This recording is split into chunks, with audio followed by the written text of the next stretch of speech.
Hello everyone, this is Direwolf20 and welcome to episode 53 of Direwolf20's Server Play series.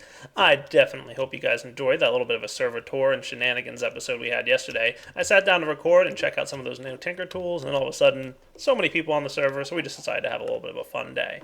But today, I want to play a little bit more of some of these Tinker tools. I'm tweaking right now the bow that I was given by Boney, the longbow, which is, I think, my favorite so far. The crossbow, I think Soren stole from me, but the longbow is pretty cool. Now, I've so far upgraded it pretty well, but I'm going to add more modifiers to it. So I'm going to get 2 more modifiers in there. Yeah, and then I'm going to throw even more speed buffs on here. What Boney was telling me was basically the only upgrades that make any, difference at all. I should be able to throw more, shouldn't I? Maybe there's a limit to how much speed I can throw on. Oh, look at that. Quarter-second draw speed. So I put basically 4 of my 5 modifiers I made redstone based. So let's see how fast this thing is now. Zoom. Oh, that is cool. And this is a powerful bow. Let me tell you, 62 damage per shot. Wow. A quarter-second draw speed. Like, this is down from about 1.5 to 2 seconds. Like, by default. That is cool. I like it. So this is a powerful, powerful bow. The only other upgrade he said that might be worth putting on here would be the lapis one for fortune if you wanted that, but I'm not going to worry about that right now. And then aside from that, I'm thinking, he said if you put reinforced on, it'll give you a chance to get your arrows back when you hit entities. When you hit blocks, you should pretty much always be able to get your arrows back, right? So if you miss an entity and you hit a block, it should stick out of the block and you can pick it back up, as you can see there, right? So I'm picking them back up. That's cool. By the way, like I mentioned briefly last episode, that the fact that there's a durability bar on this is a bug. It should only list the number of arrows you have remaining. So I wouldn't mind checking out at some point how to get some better arrows, but right now, boom, 0.25 second draw speed. You can see Soren has been tearing up our AE system. I don't know if you guys caught it mentioned in the last episode or not, but we had an update to Applied Energistics that might have been some kind of weird thing happened, and basically all cables broke. So every piece of cable that we have in the entire base needs to be ripped up and replaced. So that's fun. But I'm letting Soren do all that. I'm not going to be working on that so much.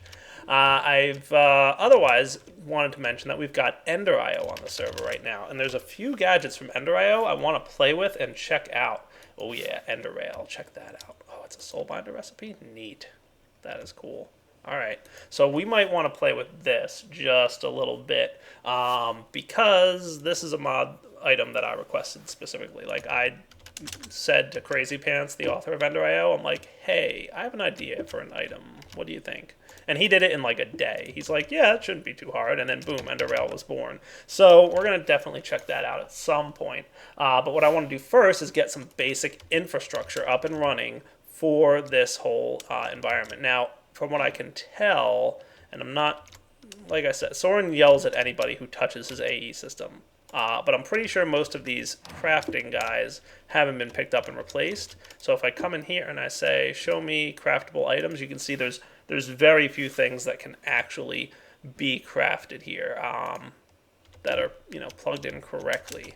So this whole flower must not have been replaced. And I hesitate to mess with it because, like I said, Soren gets all grumpy and complains and all kinds of other stuff, but oh well, that's his problem. I'm going to just break and replace these cables and see if that helps. It did not. So this P2P tunnel might need to be connected somehow. And again, I have no idea what he did. He made this system like super complicated with tons of P2P stuff. You know what I'm going to do? Forget about it. I'm going to make a molecular assembler, which is currently offline apparently. Come here, you. I'm just going to steal this one. Don't tell Soren. He'll yell at me. Seriously, Soren will yell at me if he sees I'm messing with this stuff, but come on, pick it up. Thank you. I'm going to be in so much trouble. Just you wait until Soren's on the server next. He's going to be like, what did you do, Direwolf? And I'll be like, nothing, Soren. Shut up.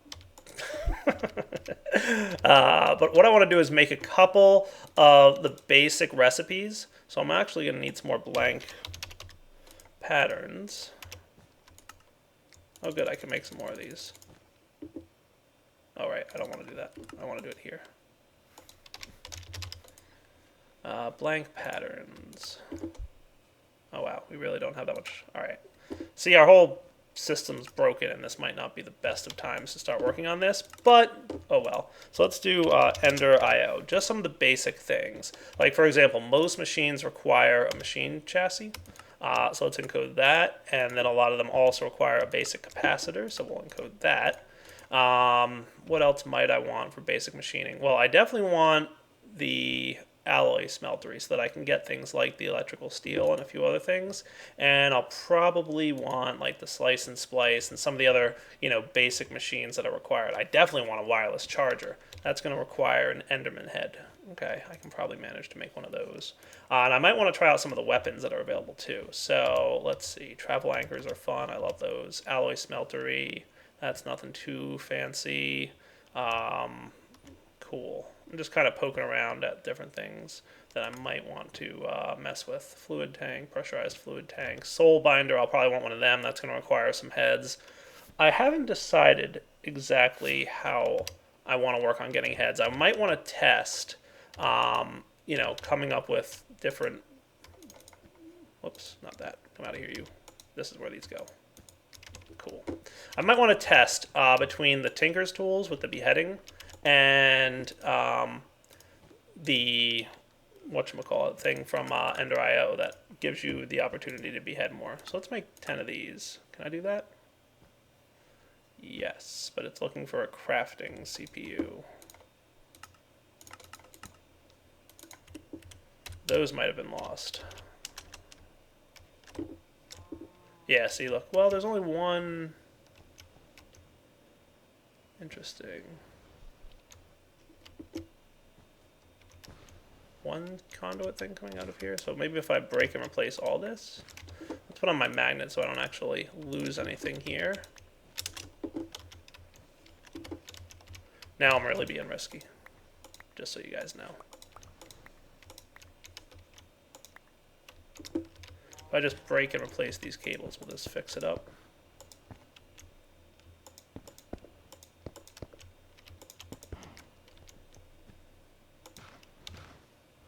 They do list as offline still. Crafting monitor, crafting storage.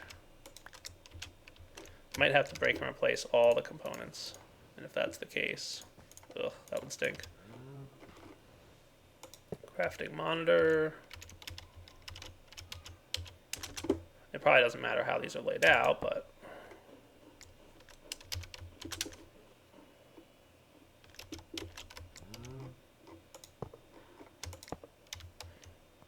is that better now? Do I have a crafting thing?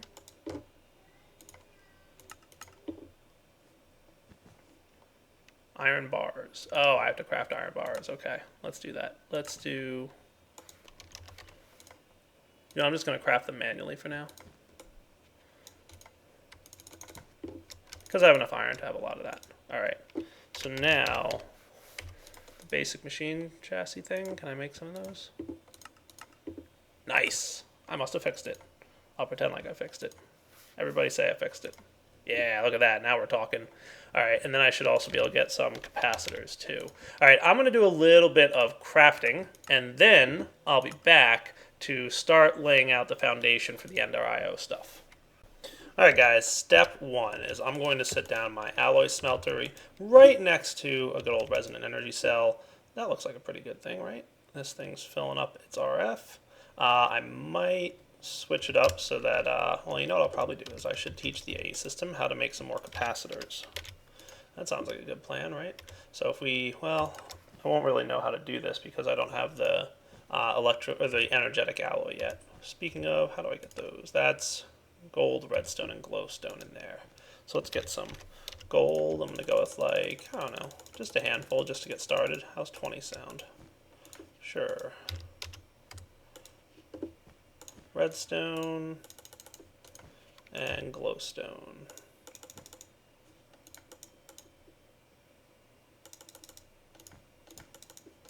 we go. We'll get this smelting. I'm going to make sure he's in alloy mode for now. There we go. And once I get a few of those energetic alloys, how are we for coal dust? Not bad. Pulverized coal. We have plenty. Cool. So if I can get this guy just to smelt up the first one or two, then I can use the capacitor to upgrade them to speed it up a little bit.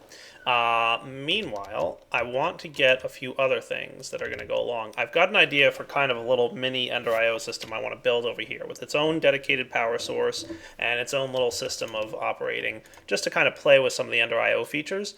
And it's going to require just a few prerequisite steps to get started. I definitely will need to smelt some alloys in this alloy smeltery. So as soon as I get my second energetic alloy, I can teach that recipe and then start making more of those capacitors. So let's see here. Come on now. It's a little bit slow before you upgrade it, especially making the alloys because they just take a long time to make. But now that I've got them, nice. That is not exactly what I wanted to do, but that should fix it. Cool. So we can throw this guy in here.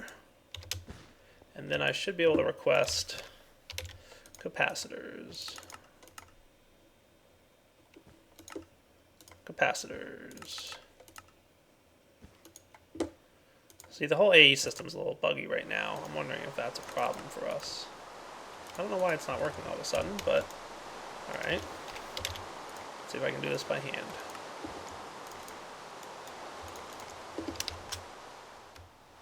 Alright, so this should speed things up a little bit for me.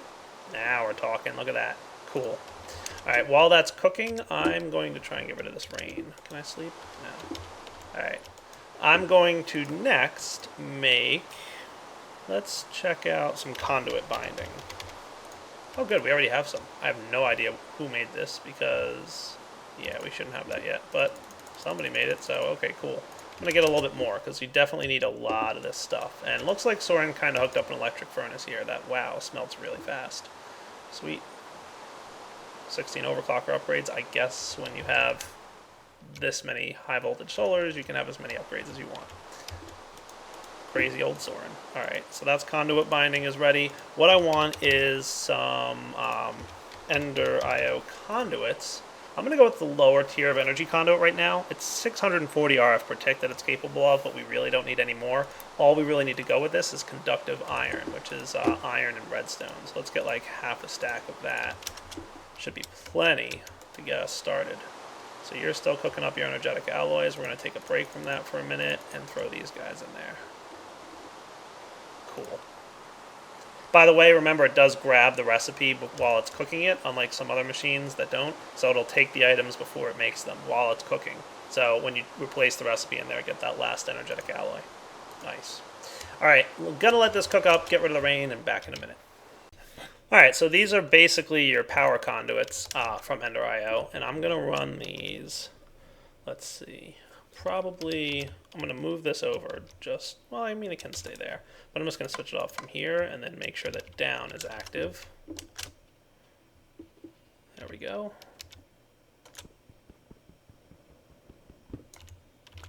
Nice. So this guy, losing power at the moment, connect up our conduits, and ta-da, he should be back up and running. Beautiful. That's step one. Next thing I want to make is a couple more machines. Believe it or not, this thing's still kind of slow for me. So let's get some of these energetic alloys and mix them with ender pearls. And we're going to get another kind of thing here. I'm going to snag this double layer capacitor in a moment. Or I could just make more, either way. Vibrant alloys. These are going to make the third tier capacitor, which should speed this machine up even more for us. Of course, when it's just doing regular old smelting, it's fast enough, but when you're making alloys, it's a little bit slow. So let's see. I want a capacitor. I'm going to need 2 of these. And then I'm going to upgrade them with glowstone.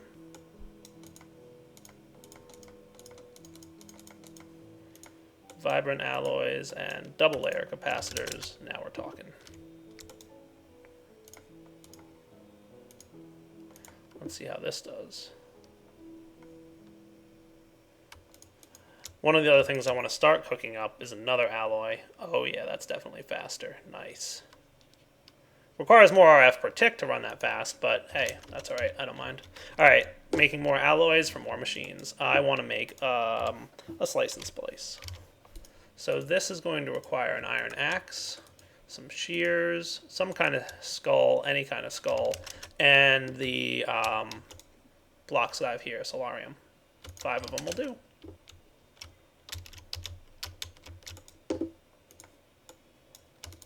Alright, and while I'm at it, I'm going to need... Oh wait, I didn't want to put those conduits away. I want another set of shears and another axe. Iron axe will do.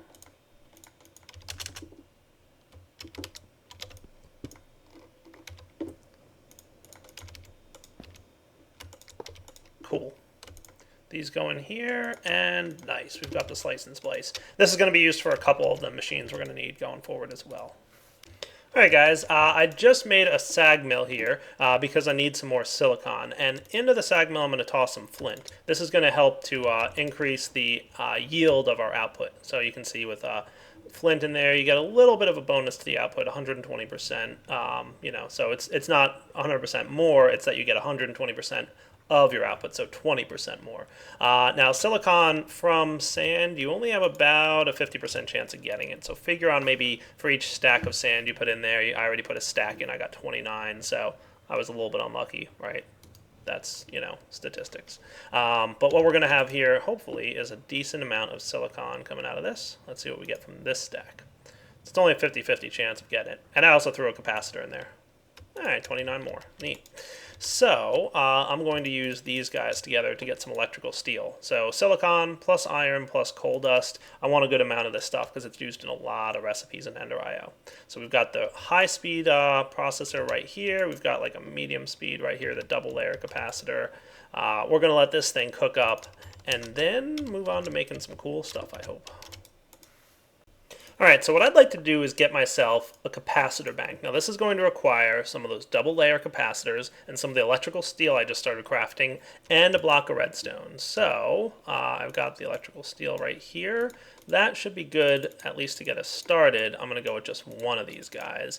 This is a multi-block, by the way, so the more you put together, the better. I'm going to replace this thing with this thing, and then put this guy on top temporarily. But eventually we're going to have a different power generation system.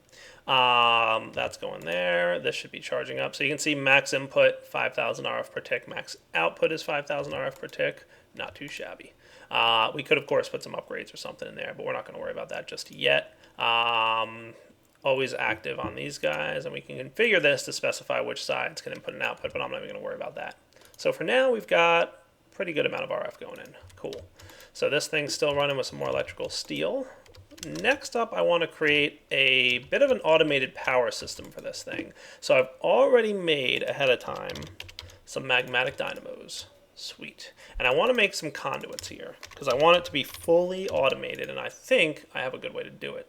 So I want a Redstone Conduit, which is going to be some Redstone Alloy. Did I make any of that stuff yet? That's redstone and silicon. Okay, that's cool. Let's get half a stack of you. Where's my sand? Thank you. I'm going to start chewing up some more sand, and then I should be ready to make this thing. So are you done yet? Not quite. You know what I'm going to do? I'm just going to put this in here. There's so many of these ores and things that I need to make ahead of time. So redstone alloy. There we go. 3 should be enough to get me started, I think.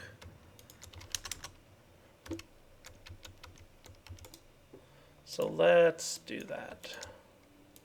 And then if I need more, I can get it. So I've got power, I've got redstone, and I've got fluid. That should be, for the most part, what I need to do. So let's hook this thing up. You ready? Let's remove this guy. And I'm going to, I think, maybe want to extend. How are we for these fitted abysmal stone things? Do I have any of them? I do. Cool.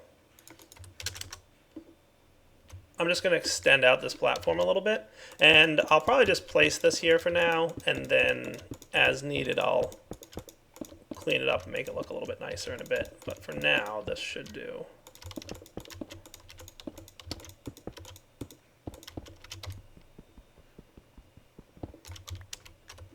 Cool.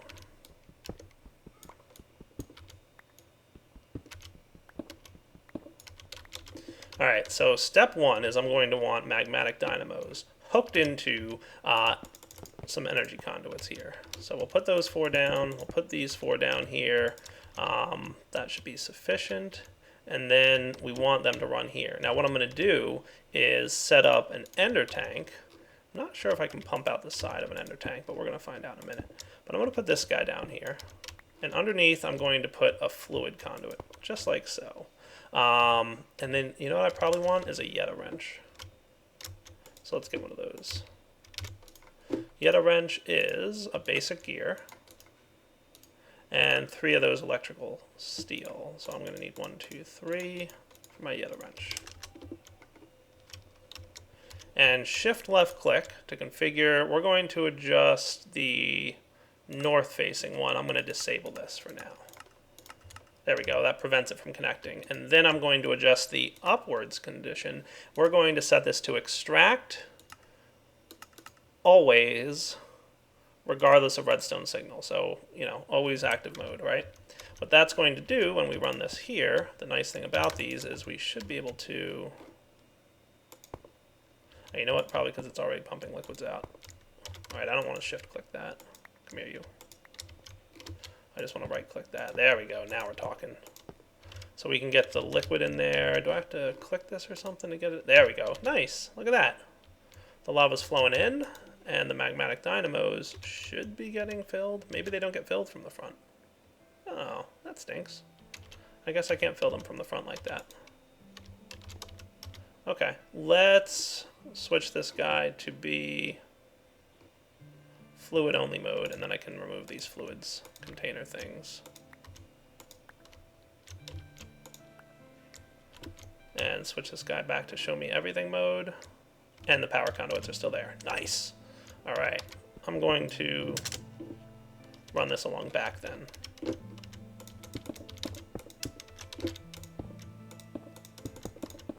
I was kind of hoping I could have it all in one block space, but that's okay.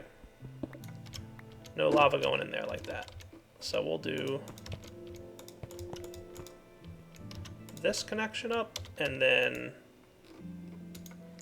north will be disabled. Not that it's important, but just it looks better, right?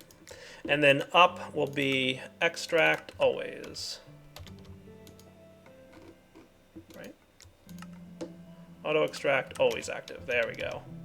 Now these guys should start filling up. There we are. Nice. The lava's charging up. And we're cruising. Cool. Alright. Now, I want to run this power into my capacitor, which you can see is, you know, I wouldn't call it terribly low, but it's getting there. Let's throw this in here. This guy is starting to lose power. So if we run our energy conduits into him,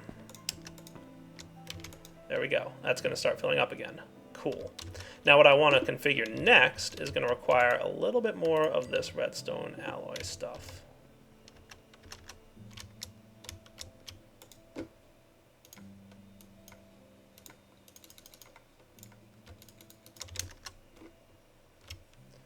I want to configure and run some this to here, I believe. Hopefully this will work out. And we're going to configure this guy. You know what? This might be the wrong... Well, we'll see. That might not be the right kind of conduit that I want. I might want insulated redstone conduit. But we'll see if this works out. Can I say...